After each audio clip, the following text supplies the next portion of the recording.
Hello guys, welcome back to the channel. In this today's tutorial, I'm going to show you the squirrel ability and grow according to game of Roblox. Okay, let's get into it guys.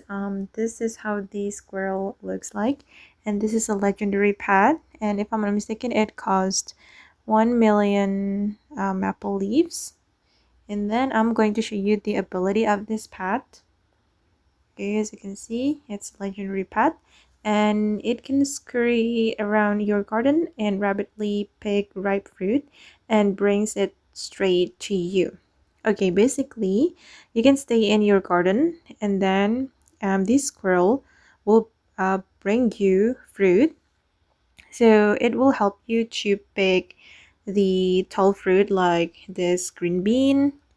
So if you want to have um, more fruits sprout by the squirrel, you need to have a lot of squirrels in your garden, and it will be easier for you to pick up your fruits in your garden. But I don't think I need this pet that much because I think this is not OP guys. But yeah, if you have a lot of maple leaves, you can try to have this pet in your garden, so you can pick a lot of fruits from your garden. Okay guys, and that's all about the squirrel pet ability in Grow a Garden 2 game of Roblox. I hope this video will be useful for you. Thank you so much for watching and bye!